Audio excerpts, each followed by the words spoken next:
Okay, YouTube, in this video we're going to be discussing how to determine the end behavior of polynomial functions, that is, just by looking at their leading coefficient and their degree. So let's go ahead and get started, and let's consider this function that I've written up here in a very general form, but we say this function f of x is a sub n x to the n plus a sub n minus 1 x to the n minus 1 and a sub n minus 2 x to the n minus 2. Basically, what I want to articulate is this, is some polynomial function where our leading coefficient, okay, so this is our leading coefficient. If this is written in standard form, we say standard form is typically descending coefficient. Descending exponents here, we say our leading coefficient, if it's written in standard form, is this leading coefficient out front. And we say the degree is the highest exponent attached to an x value. So we have this here. But basically, just by exploring or at least observing these two values, we should be able to determine the end behavior of a polynomial function. I think the best way to do this is actually to play around with the graphing utility.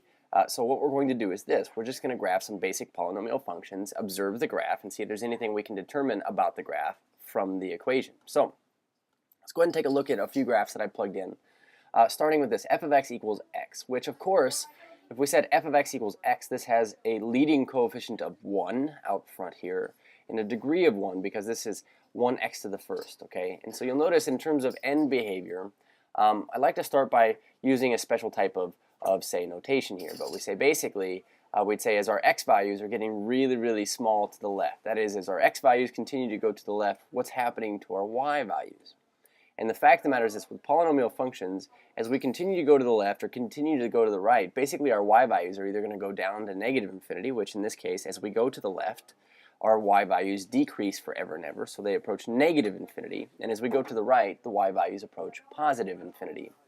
So you'll notice here we graph x to the first. Now what if we graphed x to the third? Now I'm going to put x to the third in here. Here's our x to the third.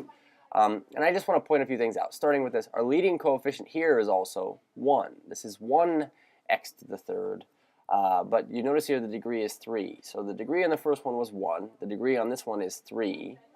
And you'll notice in terms of end behavior, as these graphs, as the x values go to the left, that is, if we proceed to the left on this graph, then we see the y values actually are always decreasing without bound and approach negative infinity. As we go to the right more and more, that is, as our x values increase towards positive infinity, the y values of each of these graphs also continues up to positive infinity. And then this last graph here, I don't know if you can see this here, it says x to the fifth minus 3x cubed plus 2x. Now, what I want you to notice is this. In terms of all three of these graphs that I'm about to put in blue here, let's go ahead and put this one in. There it is. And maybe I'll pull this one out of the way so we can see it a little bit easier. Come on, there it is. Okay. But basically, what I want you to notice is these three blue graphs here, these three blue equations, they all have odd degree. And so what you'll notice is this. Basically, again, this graph here, we say as the x values approach negative infinity, we can see that the y values are also going down and down and down. That is, as we go to the left forever and ever, the y values of our graph are going down forever and ever, approaching negative infinity. And as the x values that we plug into this function here get bigger and bigger towards the right, towards positive infinity, our y values also go to positive infinity. So we say, well, what did all these graphs have in common? Basically, we could say as the x values approach negative infinity, or as we go to the left on these graphs, what we observed was this. The y values are all down here at negative infinity. They go to negative infinity. And as we go to the right of the graph, all the y values are up here at positive infinity. So what we're observing is this. Anything with odd degree, one can necessarily say that the way it is on the left, okay, the start behavior, which is down in this case, is different from the end behavior, which is up in this case. Now, what I'd like to do is this. Say, well, what if we were to, basically observe some graphs that have even degree? So something like maybe a parabola, like y equals x squared. Well, here's our parabola. We notice as the x values continue to get smaller and smaller on this, the y values are actually up here at positive infinity. And as the x values that we plug in continue to get bigger and bigger on this graph, the y values are up at positive infinity. But basically what we could say is this has even degree, but the starting behavior on the left is the same as the ending behavior on the right. Furthermore, if we graph like x to the fourth is right there. We can see that graph. It also starts and ends the same way. The y values on the left and the y values on the right as x gets really small and really big. We see the y values both go to positive infinity. And then we have this really funky function down here as x to the sixth minus 4x to the fourth plus 2x squared minus 1. But essentially when we graph this, this has even degree as well. And when we graph this even degree thing, you see that it starts up and ends up. That is, the end behavior on the left is the same as the end behavior on the right. So what we can conclude from this, so far at least, is that when you have something with even degree, the end behavior on the left side of the graph is the same as the end behavior on the right side of the graph. And when we had things with odd degree, such as these blue graphs here, the end behavior on the left down here was different than the end behavior on the right. Okay. So as part of this exercise, what we're going to do now is this. We're going to go back and we say, well, okay, so even and odd degree, what if we were to change the sign of our leading coefficient? That is, if I were to make, instead of x to the first, we made it negative x to the first. And instead of x cubed, we made it negative out front there with a negative leading coefficient. And we say this x to the fifth graph, if we were to flip this over and say negative x to the fifth out front, our leading coefficient is negative, you'll notice what happens is this. We still have odd degree on all of these functions. And so the end behavior on the left is different from the end behavior on the right of these graphs. However, you'll notice that the graphs are somewhat reflected about the x-axis. I say somewhat because not perfectly in at least one of these instances. But basically, what I can tell you is this. When the leading coefficient is negative, what you can see is this. Because that negative is attached to, let's put it this way, the leading coefficient is attached to the x term that has the degree. And the degree is always the largest exponent. So when we're plugging in x values, say, that term that has that largest exponent is going to grow faster than any other term in the polynomial function, and therefore kind of has the ultimate say. So as the x values we plug in continue to get bigger and bigger to positive infinity, then we see that our graph y values eventually either go positive or negative, but if our leading coefficient is negative, then we see our graphs eventually head down. Okay? If our leading coefficients were positive, then they eventually head up. Okay? We can see this also with our even degreed graphs. If we were to go back and put in negative leading coefficients on these, we say negative x squared, or if we say negative x to the fourth, or negative x to the sixth, plus all this jazz right here. Then we could say that you notice that the end behavior on the right of these graphs actually goes down to negative infinity. So we're going to actually generalize this now, but basically we're going to split this up into two categories. And these two categories are these. We say degree, even, and odd. So we'll switch over to like a pink color here. We say even degree. When we have even degree, we observed that the end behavior on the left was the same as the end behavior on the right. And when we had odd degree, we noticed that the end behavior on the left was different than the end behavior on the right of the graph. And we're going to split this up into two separate categories apiece, but the first category is this. We say when a sub n is greater than 0, or when a sub n is less than 0. So what we can observe is this. When our leading coefficient is positive, we set our graph as our x values approach positive infinity. Our y values, we said, also approach positive infinity. And this will be the notation that we use. Okay. Also, because this is even degree, we say that the end behaviors are the same. That is, it starts and ends the same way. So now as our x values go to the left to negative infinity, we say our y values, since it ended up, also have to start up. Okay. So now what if our a sub n, or our leading coefficient, is negative? We know that as our x values continue to go to the right or get bigger and bigger towards positive infinity, then we say our f of x values, since our leading coefficient was negative, they go to negative infinity. Okay? We could say as our x values continue to the left, since we're even degree, since it ended, okay, on the right-hand side towards negative infinity, it also starts with our y values down at negative infinity. Okay, so these are our rules. A good way to illustrate this would be simply this.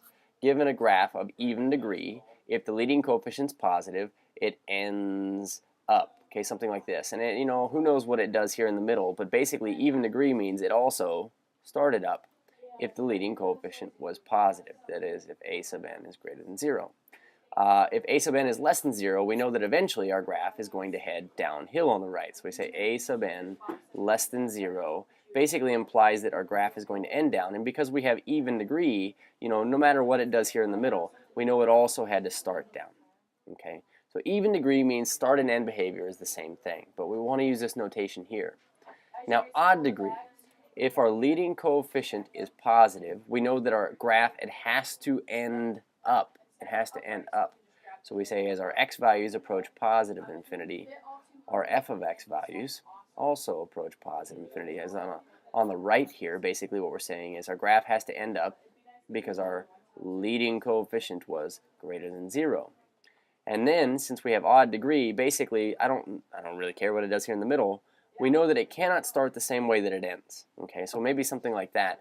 But we say as our x values go to negative infinity, that is, as we continue to go to the left, our y values in this case would do opposite of how they ended on the right. So this would go to negative infinity, is what we can see here. Our y values decrease without bound. We say as a sub n is less than 0, then we would know this. We would know that as our x values go to the right of our graph, okay, if it was negative, eventually it ends down. And it doesn't matter what it does here in the middle, but since it's odd degree, we say it has to start separately. So a sub n being less than 0 causes this graph to end down. So we say as x goes to the right, our y values, our f of x values, go to negative infinity because we had a negative leading coefficient. And as our x values continue to go to the left to negative infinity, we say our f of x values proceed to positive infinity, opposite of how it started. So basically, these are the 4 instances that we need to be familiar with. And so in order to practice these out, what we're going to do is this. We're going to determine the end behavior of each of these graphs that I've listed here on the right. And so essentially, what we need to do is just observe the leading coefficient, whether it's positive or negative, and our degree, whether it's even or odd. And so in this instance, when we say f of x equals negative 5x to the 4th, we could see this. We could see that our degree is even. This tells us that our graph is either going to start up and end up, or start down and end down, but it has to be one of these two options. It has to start and end the same way. And because our leading coefficient was negative, we know that our graph eventually has to end down here. So we'd say this has to be the end behavior of our graph.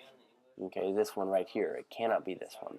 And this can be easily observed if we go back over here and we plug that in. So we say negative 5x to the 4th power. We see that on the right here it ends down, and on the left here it started down. So in order to list this, then we'd say, okay, so as our x values go to the left towards negative infinity, we said our graph right here, starts with its y values going to negative infinity. And as our x values approach positive infinity, that is, our x values go to the right, we say our y values also ended down. So we say f of x values approach negative infinity. But you can see that the end behaviors here, our y values are the same. So now let's look at example B. Example B, notice we have our polynomial written in standard form. Our degree is 5. This is a 5th degree polynomial, which is odd, which means our end behaviors are either going to be up, down, or down, up. It has to be one of these two options right here. That being said, we also observe that our leading coefficient is negative, which means eventually our graph has to end down. So it has no choice but to be this option right here, ending down. So we'd say it is this one, it is not this one, and now we have to list this. So we say as x goes to negative infinity, that just means as our x values go to the left without bound, we say our f of x values, looking at the diagram we just drew there, they approach positive infinity. And as our x values go to positive infinity, that is, as we go to the right side of our graph, we can see that we proceed down. Our f of x values go to negative infinity.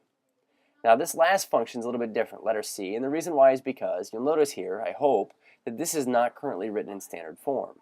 We are going to have to write this in standard form first before we start making observations about it. But we say x to the 4th minus 5x cubed minus 1. So now we can clearly see that our leading coefficient is positive.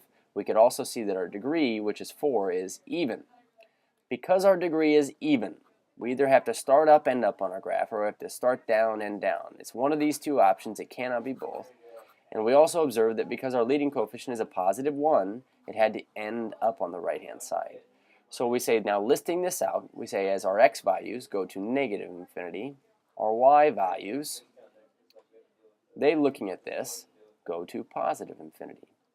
As our x values go to positive infinity, to the right, we say our f of x values also approach positive infinity. Oops, let's go this color, positive infinity. But this is just kind of a not brief overview on the end behavior of polynomial. It's nice when we go on to graphing or sketching graphs of polynomials to be able to know right off the bat, just by looking at your leading coefficient and degree, how the ends of your graph will behave. So enjoy.